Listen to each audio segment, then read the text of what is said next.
Ask a Navy SEAL what they carry, and they will choose a Glock or a SIG. Ask a pro shooter, and they might pick a CZ. But ask a gamer or a movie fan to name the most powerful handgun on Earth, and they will all give you the same answer: the Desert Eagle. It is the gun that screams America despite being half Israeli. It is the gun that weighs as much as a brick and costs as much as a used Honda. It is, scientifically speaking, the most impractical, unnecessary, and absolutely ridiculous sidearm ever engineered by human hands. It has no tactical purpose. It holds only 7 rounds. It has a muzzle flash that can blind you at night. And yet, we love it. It is the king of video games, the star of action movies, and the ultimate symbol of overkill. Today, we are going deeper than just the memes. We are going to tear apart the steel beast to understand how a group of mad engineers in the 80s decided to put a rifle mechanism inside a pistol grip, and why, despite being hated by experts, the Desert Eagle will never die. To understand this gun, you have to understand the era, the 1980s, the time of Arnold Schwarzenegger, huge hair, and huge egos.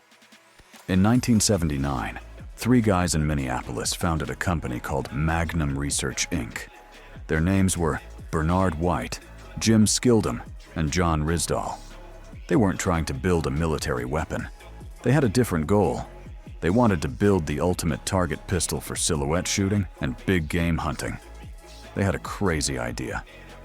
What if we take the .357 Magnum cartridge, a round designed for revolvers, and make it work in a semi-automatic pistol? This was an engineering nightmare. Revolver ammo has a rimmed case. It's long. It's hard to cycle automatically. But they didn't care. They patented the design in 1980. But they had a problem.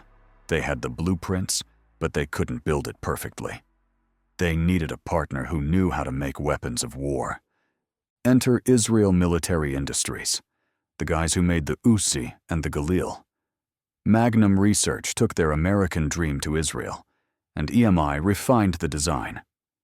In 1983, the first Mark I Desert Eagles started hitting the shelves, but the world wasn't ready for what came next.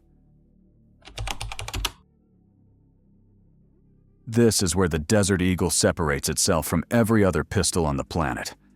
Look at a Glock. Look at a 1911. They use a short recoil system. The barrel tilts back to eject the shell. The Desert Eagle does not do that, because if it did, the massive power of the Magnum cartridge would probably blow the gun apart. Instead, the creators looked at the AR-15 and the AK-47. The Desert Eagle is gas-operated.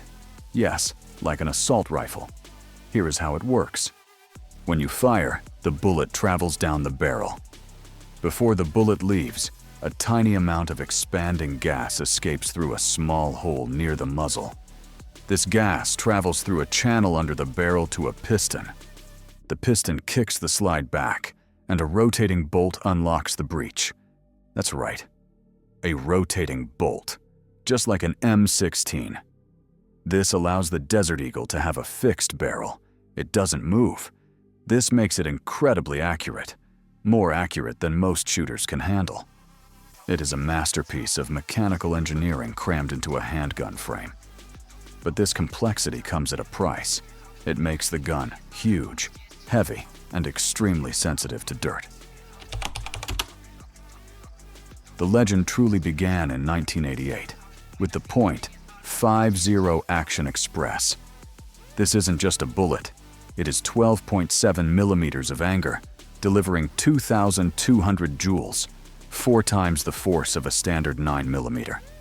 It creates a massive ring of fire muzzle flash that looks like dragon's breath. It is a handheld explosion. This visual power made it a Hollywood icon, from The Matrix to Snatch.